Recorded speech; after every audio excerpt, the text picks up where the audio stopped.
Amén. Muy bien, Hechos capítulo 10, pero como vamos a estar leyendo versículo por versículo, vamos a ver como introducción que es Pedro quien en este capítulo 10 está comenzando, o vemos la conversión de Cornelio. Ahora, ¿por qué es importante Cornelio? ¿Qué de importancia tiene Cornelio? Capítulo 10 comienza con: había en Cesarea un hombre llamado Cornelio. El hermano Abraham ya fue a través de todos estos versículos, pero vamos a recapitular para poder comenzar aquí en el versículo 34. ¿Por qué es importante Cornelio y por qué es importante la conversión de Cornelio? Bueno, Cornelio es la primera persona, no siendo judía o judío, que fue salvo. Por eso es importante la historia de Cornelio. Cornelio es la puerta de la salvación para nosotros los gentiles, los que no somos judíos. No quiere decir que Cornelio, a través de él somos salvos, pero a través de él, siendo la primera persona salva de los gentiles, a través de esa puerta, por llamarlo así, es que el evangelio ahora tiene entrada a nosotros también. Lidia, por otra parte, allá en Hechos capítulo 16, versículo 14, nos habla acerca de Lidia, que era una mujer de Tiatira, adoraba a Dios, y dice la Biblia, el Señor abrió el corazón de ella. ¿Quién era Lidia? Bueno, Lidia fue la primera mujer en Asia. Ahora, Tiatira se encuentra en lo que ahora es Turquía, y Turquía, si lo vemos de esta manera, es donde estaba Tesalónica de este lado. Bueno, Tesalónica estaba más para acá, pero estaba hay unas ciudades ahí, era el área de Macedonia, todo lo que ahora es Turquía. Y entonces Turquía, de esta parte, la mayor parte de Turquía es Asia, una puntita de Turquía es ya Europa. Pero Lidia, por otra parte, entonces fue la primera persona que fue salva de Asia.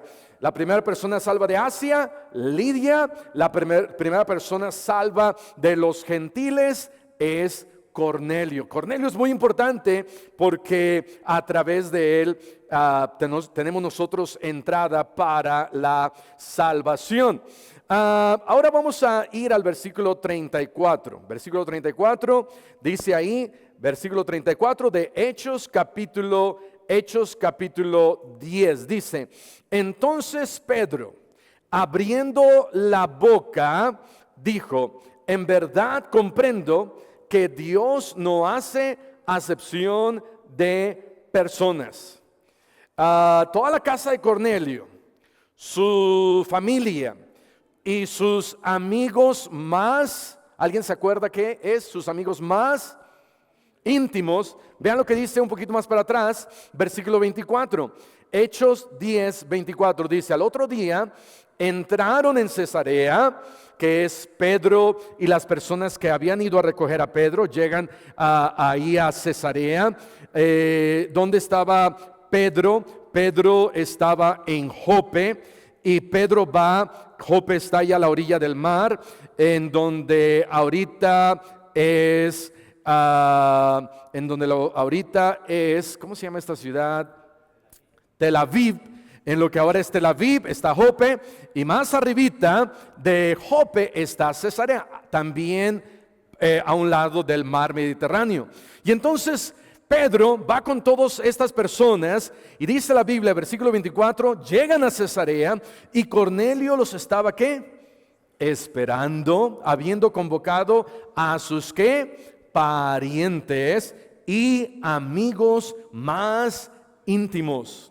Cornelio quería que sus familiares escucharan de Pedro, que iban a escuchar el mensaje de Jesús. Cornelio quería que sus amigos más íntimos escucharan el mensaje de Pedro, que era el mensaje de Jesús. Y yo me puedo imaginar que Cornelio estaba emocionado. Yo me puedo imaginar que Cornelio sabía que ellos iban a venir. Yo me puedo imaginar que Cornelio no podía aguantar más el escuchar el mensaje que traía Pedro. ¿Sabes que hay gente que está esperando que le llevemos el mensaje? Hay gente que está esperando que nosotros llevemos el mensaje. Algunos dirían, pero pastor, hay gente que ya no quiere escuchar, hay gente que ya no quiere oír, hay gente que ya no quiere, tocamos y no abren. Sí, pero aún hay gente, aún hay gente que quiere escuchar. No te detengas de predicar el evangelio tan solo por el hecho de que el diablo venga y te diga que ya no hay gente. Aún hay gente. Y entonces aquí en el versículo 34 Pedro comienza a hablar. Ahora ha llegado a Cesarea y ya es el momento, ya es el tiempo de Pedro de predicar a todas estas personas, a los familiares y amigos más íntimo. Y dice la Biblia, en verdad comprendo que Dios no hace acepción de personas. Me gusta esta palabra, en verdad comprendo, la palabra comprendo. En verdad comprendo. Ahora, Pedro era uno de los apóstoles. Pedro, pudiéramos decir, bueno, Pedro siendo un apóstol sabía todo, pero cuando Pedro está ahí durmiendo a la hora tercera y está ahí soñando y en el tercer piso y está viendo todos estos animales inmundos y Dios le está diciendo mate y come, y por fin a través de esa visión, de ese éxtasis que Dios le está presentando, él se da cuenta de que Dios quiere que él vaya a los gentiles y les predique el evangelio.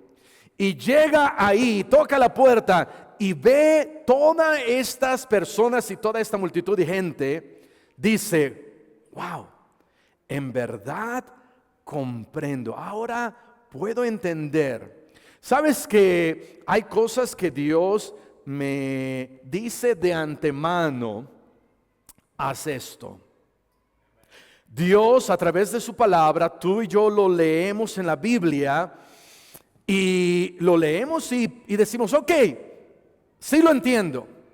Pero no es hasta que abrimos la puerta y entramos y vemos y pasamos y presenciamos y a veces sufrimos y a veces pasamos por dolor y a veces pasamos por tristeza y a veces pasamos por aflicción. Y a veces pasamos por ciertas puertas y cruzamos y vemos, y es cuando decimos, ahora comprendo, ahora puedo entender. Ya Dios me lo había dicho ahí atrás, ya Dios ya me había mostrado, ya yo ya lo había leído, que todas las cosas funcionan y son para bien. Ya lo había visto, leído, pero ahora comprendo. Al estar abriendo esta puerta y entrar y ver, ahora comprendo lo que Dios estaba tratando de hacer. Y en este caso lo que Pedro podía ver es que Dios le había mostrado algo ahí atrás y ahora él estaba cruzando por esta puerta y ahora lo estaba presenciando. Y lo que estaba presenciando era el evangelio entrando a los gentiles. Y dice Pedro, ahora comprendo, ahora finalmente puedo entender. ¿Ha habido algo en tu vida, hermano, hermana, en donde quizás no lo veías y no lo entendías y después quizás de algún tiempo, de algunos meses, a través de alguna situación, algún problema, cruzas esa puerta y dices, ahora comprendo? Ahora comprendo. Y lo que Pedro estaba diciendo, ahora comprendo el poder de Dios. Ahora veo lo que Dios tenía preparado. Estaba aquí viendo a Cornelio, estaba viendo la emoción de ellos. Quizás dentro de Pedro él decía, pero quizás no están listos. quizás no van a querer escuchar, quizás no van a querer entender, pero cuando Pedro entra, dice, ahora comprendo. Ahora comprendo que Dios, que dice, no hace acepción de personas. Santiago capítulo 2, vamos a ir a Santiago capítulo 2, versículo 1. Pedro está emocionado, Pedro está listo para predicar y está predicando ahí a Cornelio, sus familiares y amigos más íntimos, y está diciendo y aclarando algo que quizás él se lo está diciendo a sí mismo, pero también para ellos. ¿Por qué está comenzando con que Dios no hace acepción de personas? Porque ahora el evangelio iba a entrar a los gentiles. ¿Quiénes son los gentiles? Los gentiles, tenemos a los judíos, el pueblo de Dios, y antes de capítulo 10 de Hechos, el evangelio solamente está siendo predicado a los judíos. A los judíos, pero ahora el primer gentil que no es judío está a punto de escuchar el evangelio de Cristo. Santiago 2:1 dice: hermanos míos, que vuestra fe en nuestro glorioso Señor Jesucristo sea sin acepción de personas. Porque si en vuestra congregación entra un hombre con ¿qué?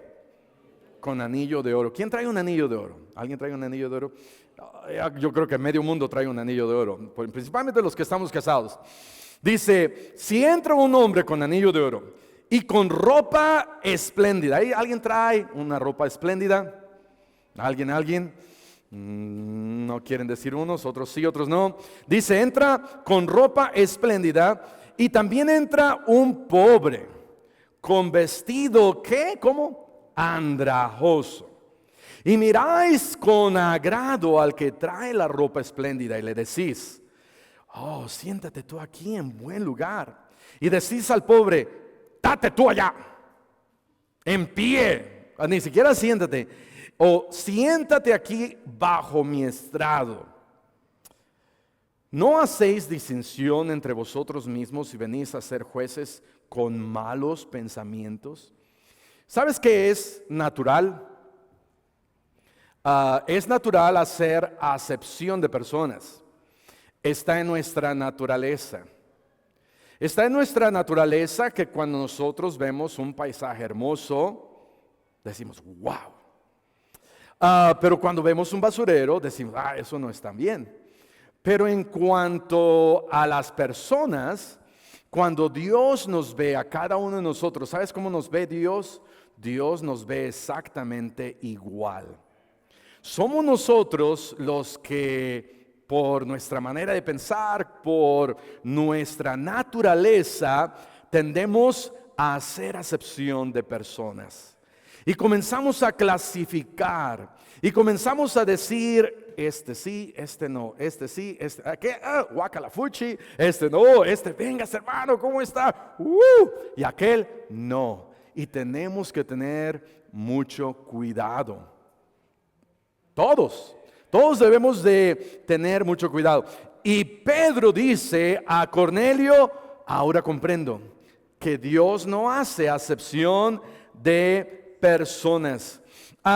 ¿Qué dice la Biblia acerca de por qué Dios no hace acepción de personas? Vamos a ir a Génesis capítulo 1. Número 1, Dios no hace acepción de personas porque Dios creó a la humanidad a su imagen y semejanza. Dios no hace excepción de personas porque Dios nos creó a todos a su imagen y semejanza. De tal manera que si Él nos hubiera hecho quizás diferentes de alguna otra manera, Él, no sé, pudiera ser que Él hiciera excepción de personas, pero como somos creados a su imagen y semejanza, pues Él no puede hacer acepción de personas. Génesis 1:27, y creó Dios al hombre a su imagen, a imagen de Dios lo creó, varón y hembra lo creó. Número 2, ¿por qué Dios no hace excepción de personas? Porque Él no muestra parcialidad a los que se encuentran en desventaja. Vean lo que dice Deuteronomio.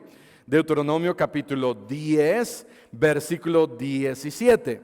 Deuteronomio capítulo 10, versículo 17. Dice la palabra de Dios, porque Jehová vuestro Dios es Dios de dioses y Señor de señores, Dios grande, poderoso y temible, que no hace ¿qué? Acepción de personas, ni toma ¿qué? Cohecho. ¿Qué es cohecho?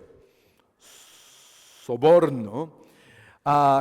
Dios no dice, mira, a mí sí ponme un poquito más atención y te doy una lana. O a mí perdóname y te doy una lana. Dice la Biblia, Dios no toma cohecho, versículo 18, hace justicia al huérfano, al desamparado, y a la viuda, a la desamparada, que ama también al extranjero, dándole pan y vestido. Dios no muestra parcialidad, o Dios no ve más importantes a algunos que sí tienen y menos a los que no tienen. No, ese no es nuestro Dios. Número 3, Dios no hace excepción de personas porque Él mismo envió a Jesús a morir por nosotros. Juan 3:16 dice, porque de tal manera amó Dios al mundo. Entonces, ¿cómo haría Dios acepción de personas, valorando a unos más y a unos menos, si solamente hubiera dicho ahí en Juan 3:16, porque de tal manera amó Dios a los de ojos rasgados? Pues la mayoría de ustedes no pudieran haber sido salvos. Porque de tal manera amó Dios a los de poco cabello. Bueno, muchos de ustedes no hubieran podido ser salvos. Porque de tal manera amó Dios a los chilangos. Y yo soy chilango. Muchos de ustedes no pudieran haber sido salvos. Pero dice la Biblia, porque de tal manera amó Dios al mundo. Dios envió a su Hijo a todo el mundo. Y por eso Dios no hace excepción de personas. Y número 4, Dios no hace excepción de personas porque en Cristo somos uno en Él. Gálatas 3:28. Gálatas capítulo 3, versículo 28. Dice aquí, Gálatas 3:28, ya no hay judío ni griego. No hay esclavo ni libre, no hay varón ni mujer, porque todos vosotros sois uno en Cristo Jesús. Dice, no hay judío ni griego. ¿Quién es el griego? El griego está hablando aquí del gentil, del que no es judío. Dice acá, ya no hago yo una diferencia entre judío ni griego, porque en Cristo somos uno. En Cristo somos uno. Hechos 10:35. Hechos 10:35. Dice, versículo 34, nos habla acerca de Pedro diciendo, ok, ahora veo que Dios no hace excepción de personas. Versículo 35, sino que en toda nación se agrada del que le teme y hace justicia. ¿Sabes que Dios se agrada de todo aquel, aquí dice, del que teme y hace justicia? Dios se agradó de Cornelio porque Cornelio era temeroso de Dios, hacía justicia, era piadoso, hacía y daba limosnas y oraba a Dios siempre. Dios se agrada de una persona que teme a Él.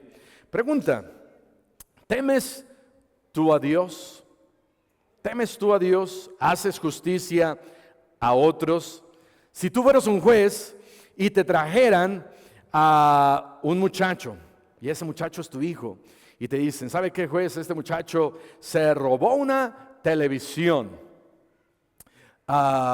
¿Qué harías? Dirías, ay, es que es mi hijo.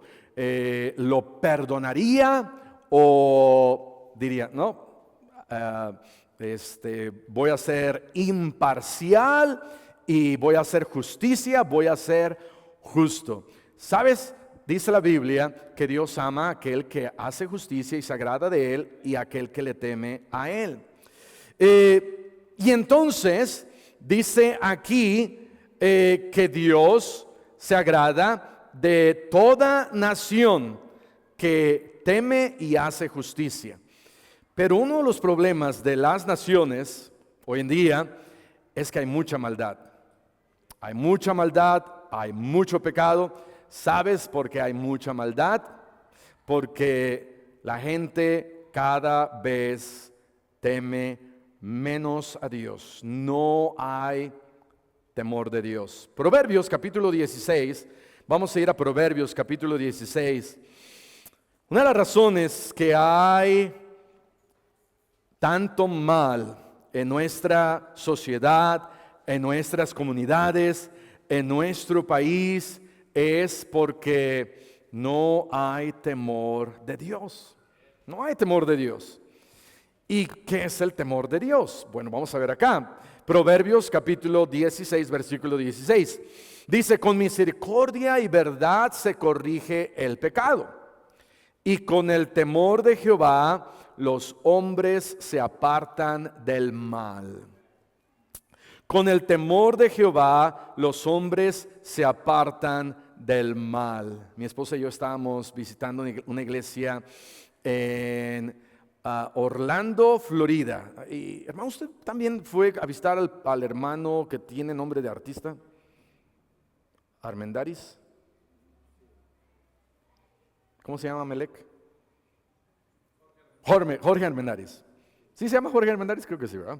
Jorge Armendáriz. Y creo que es el nieto del... No. Pero estábamos ahí en esa iglesia y estaba hablando con uno de los asistentes del pastor. Y el pastor estábamos hablando acerca de la juventud y de repente me dijo algo muy interesante. Él me dijo, una de las cosas que yo quiero que mis hijas vean en un joven, no solamente que ese joven sea cristiano, no solamente que ese joven diga, yo voy a la iglesia, sino que ese joven tenga temor de Dios. Tenga temor de Dios. Necesitamos más jóvenes que tengan temor de Dios. Dice la Biblia, versículo 6 aquí de Proverbios 16, y con el temor de Jehová los hombres se apartan del mal. Entonces, ¿qué provoca el temor de Dios en mí? El temor de Dios en mí me ayuda a apartarme del mal.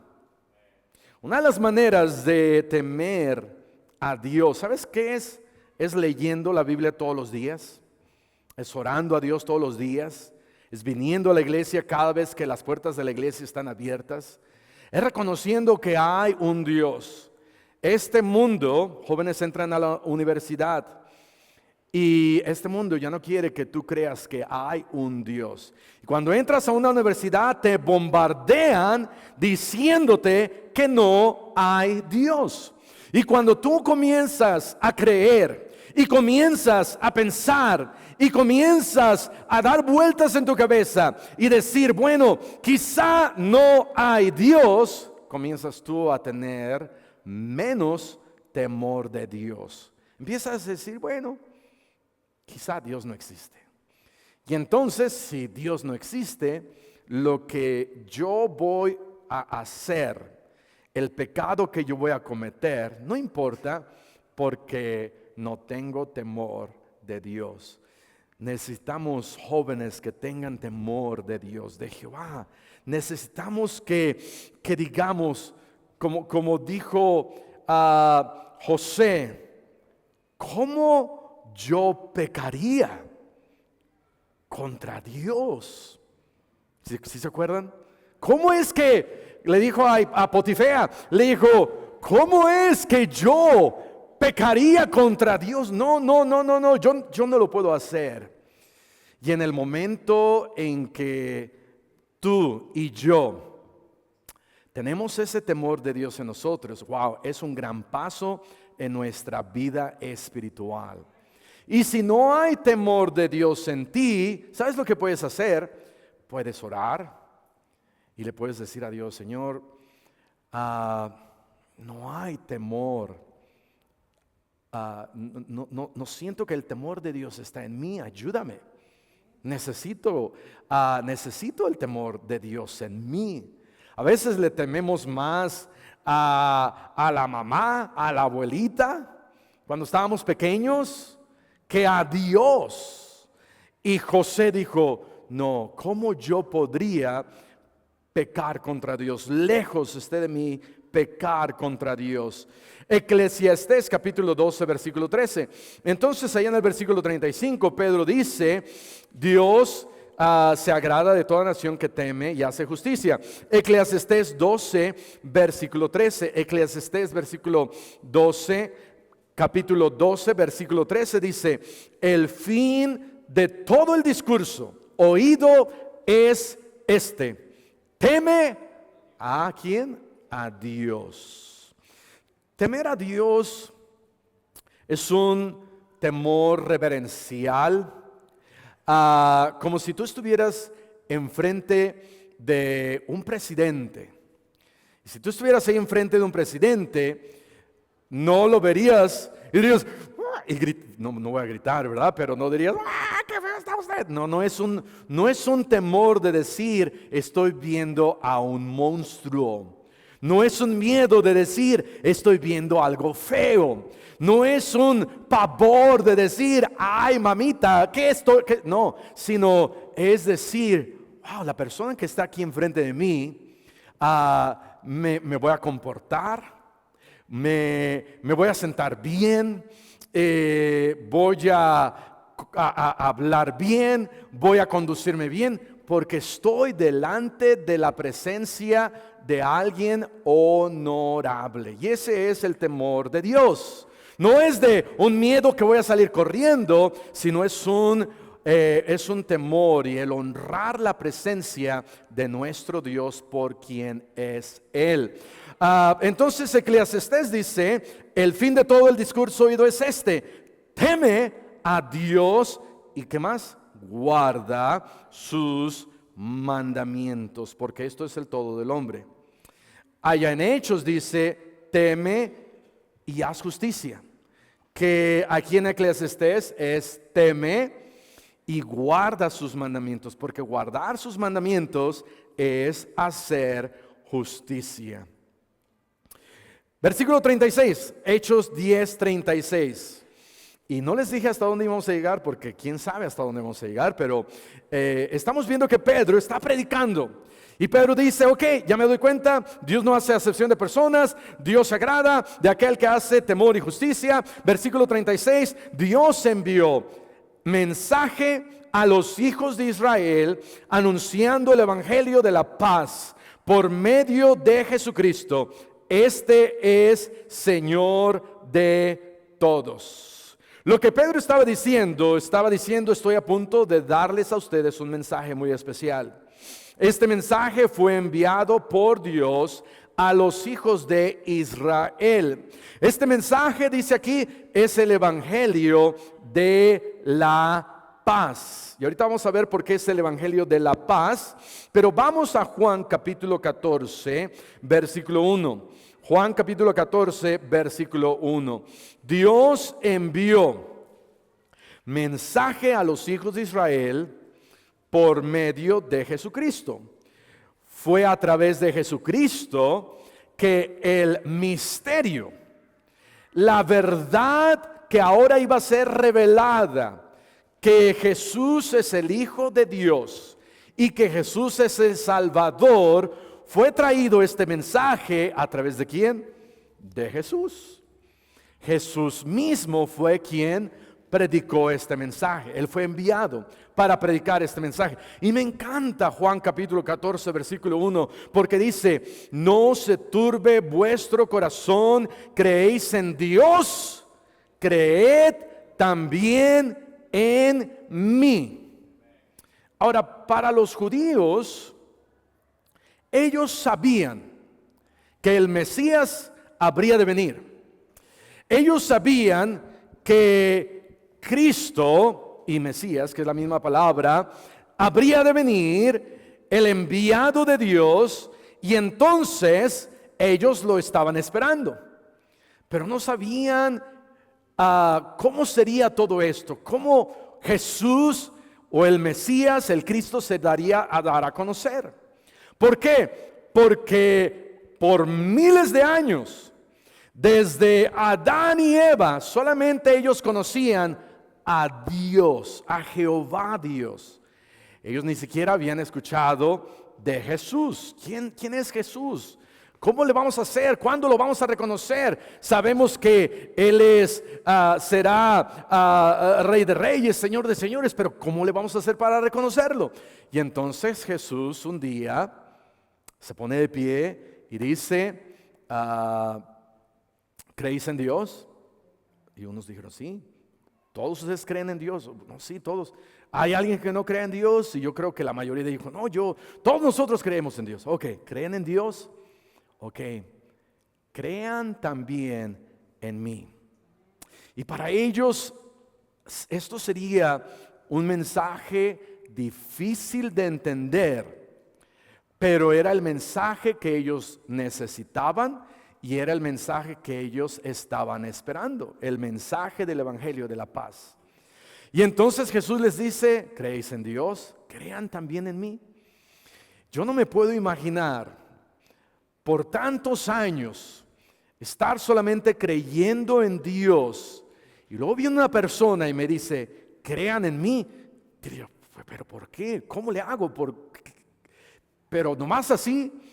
Y el ministerio del Señor Jesús fue hacer milagros para que los judíos pudieran ver estos milagros y señales, para que ellos supieran que Él era el Hijo de Dios. Y entonces dice versículo 2, en la casa de mi Padre muchas moradas hay, si así no fuera yo os lo hubiera dicho, voy pues a preparar lugar para vosotros, y si me fuere y os preparare lugar, vendré otra vez y os tomaré a mí mismo, para que donde yo estoy, vosotros también estéis.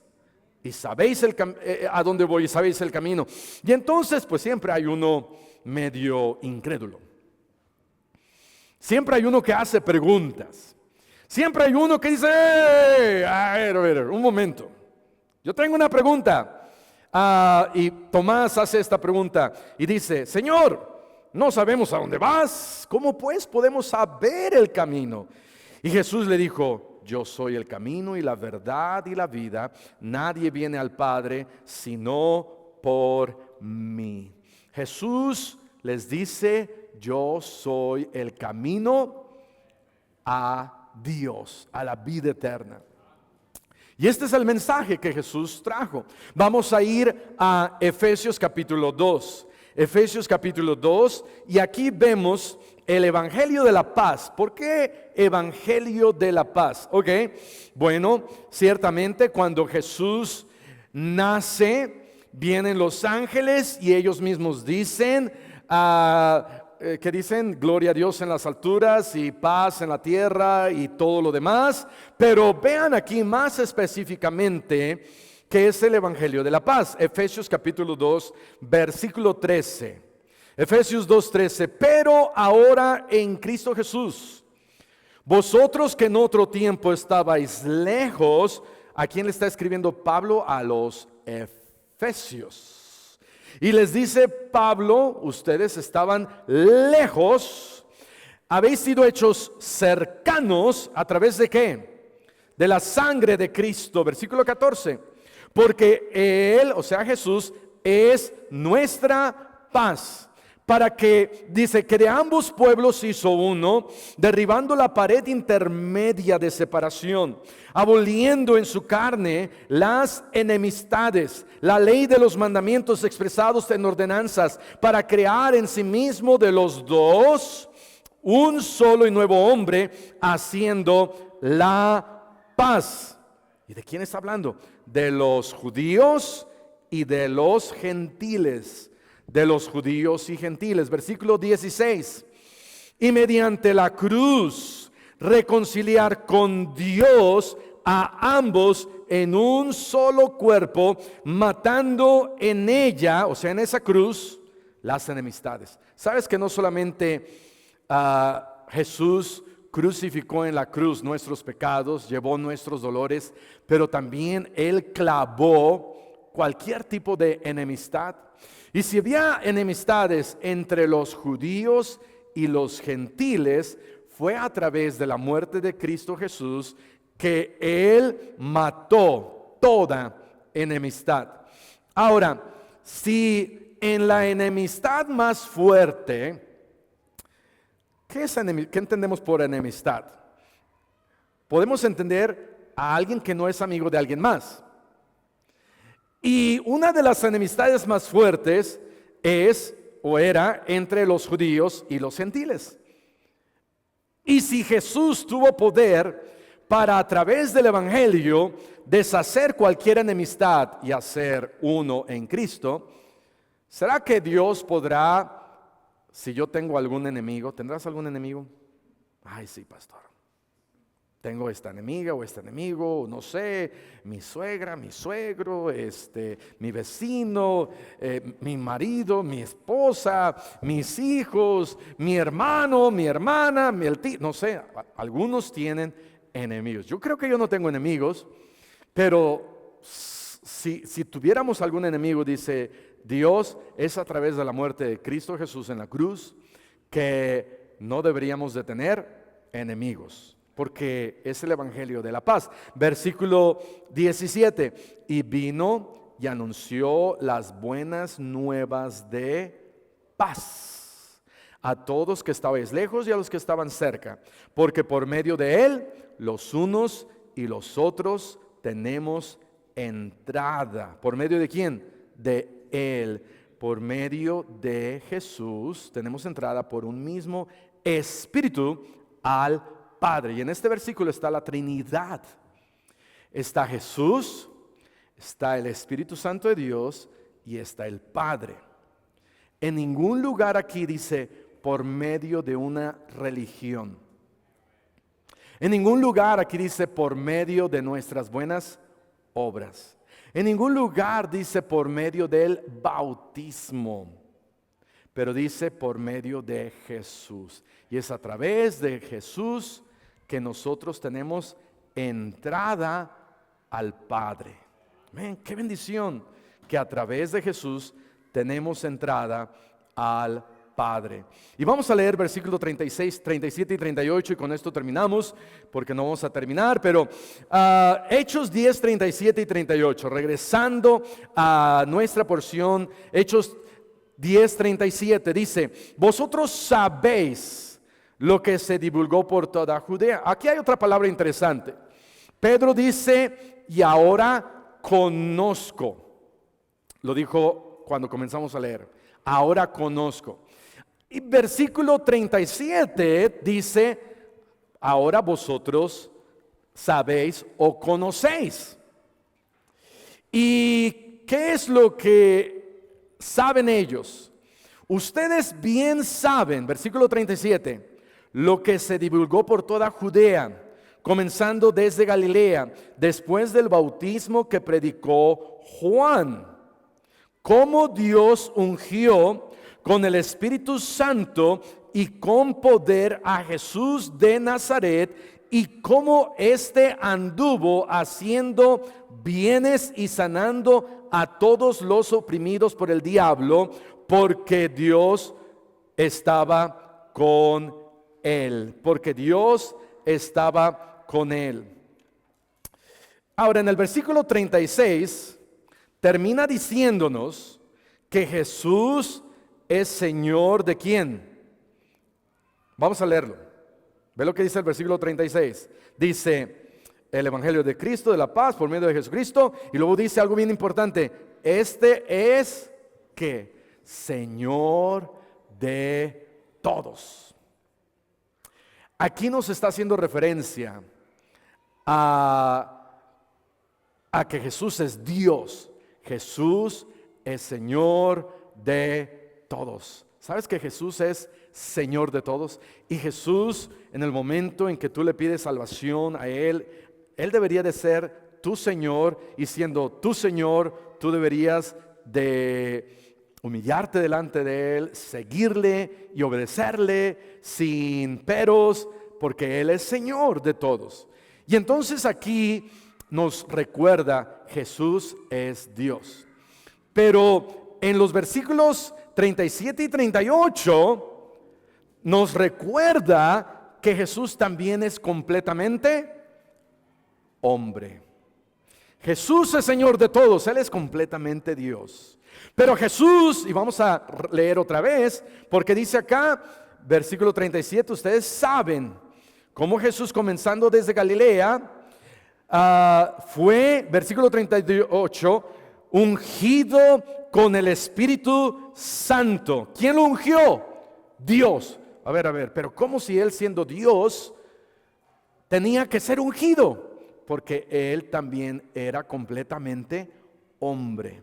Y Él fue ungido por el Espíritu Santo de Dios. Y después dice, y con poder. Dios lo unge a Él también con poder.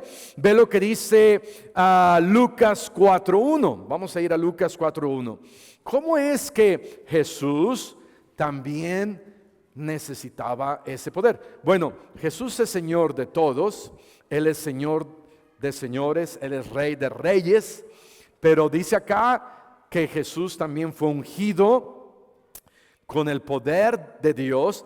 Lucas 4:1 que dice, Jesús lleno del Espíritu Santo volvió del Jordán y fue llevado por el Espíritu al desierto. Jesús tenía también que ser lleno del poder del Espíritu Santo, porque Él también era 100% hombre. Y tenía que ser tentado y mostrar, bueno, si nosotros dijéramos, pues Él era 100% Dios. Y cuando vino el diablo, simplemente lo hubiera destruido y hubiéramos dicho, pues qué fácil. Él sí pudo, porque Él es Dios. Sí, pero en este momento era 100% hombre y necesitaba del poder de Dios para resistir toda tentación. ¿Sabe lo que nosotros necesitamos? Del Espíritu Santo, amén, para resistir toda tentación. Y entonces vamos a ir Lucas 4:18, estamos ahí cerquita, Lucas 4:18. Entonces Jesús fue ungido con el Espíritu Santo de Dios, fue lleno con el poder de Dios, hizo bienes porque Él fue enviado, y dice ahí, hizo bienes, hizo cosas buenas. ¿Qué bienes hizo? Sanó a los oprimidos, y dice, Dios estaba con Él. De la misma manera, Dios quiere que yo sea ungido con el Espíritu Santo de Dios. Dios quiere que yo sea lleno con el poder del Espíritu Santo de Dios. Dios quiere que haga bienes y me porte bien. Y Dios quiere que sane a los oprimidos. Ahora, Jesús sanó a los oprimidos que estaban endiablados. Y hay unas cuantas endiabladas acá, amén. Y endiablados también allá afuera que necesitan ser salvos. Entonces, ¿para qué necesito yo ser lleno del poder del Espíritu Santo? Para poder rescatar al perdido. Jesús fue enviado para predicar el mensaje de paz para que gente creyera en Él. Nosotros de la misma manera debemos de ser llenos de su Espíritu Santo y del poder de Dios y hacer bien y predicar a los oprimidos que no son salvos para que puedan conocer a Jesús. Y luego dice, y Dios estaba con Él. Lucas capítulo 4 versículo 18. El Espíritu del Señor está sobre mí, porque me ha ungido para dar buenas nuevas a los pobres. Me ha enviado a sanar a los quebrantados de corazón, a pregonar libertad a los cautivos y vista a los ciegos, a poner en libertad a los oprimidos, a predicar el año agradable del Señor. Y enrollando el libro, lo dio al ministro y se sentó, y los ojos de todos en la sinagoga estaban fijos en él. Imagínate Jesús leyendo todas estas cosas, y después dice la Biblia que enrolló ahí el pergamino, porque eran pergaminos lo que ellos tenían, y lo enrolla, y dice la Biblia que se sienta. Y dice después, los ojos de todos estaban fijos en Él. Y les dice, hoy se ha cumplido esta escritura delante de vosotros. Hoy, ahorita mismo, todo lo que acabo de leer se acaba de cumplir delante de vosotros. Wow, a mí me hubiera gustado, hay ciertos lugares en donde me hubiera gustado estar y, ¿verdad? Un día que se invente esta máquina del tiempo, que un día se va a inventar, ¿verdad? A través del AI y todo esto, pero vamos a poder regresar, el pastor que está, ¿de dónde vino?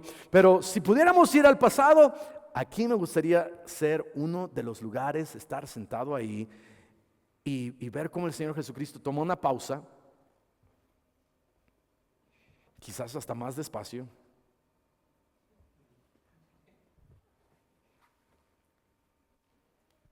se sienta y les dice, hoy se ha cumplido esta escritura delante de vosotros. Jesús predica el Evangelio y este es el mensaje de Dios a la humanidad. ¿Cuál es el mensaje? El mensaje es que en Jesús hay salvación. Y Pedro comienza a predicar este mensaje a los que estaban ahí sentados y la gente que estaba ahí creyeron. Y vamos a continuar con esta predicación la siguiente semana, yo creo, si nos da tiempo, y vamos a cerrar nuestros ojos y vamos a orar. Padre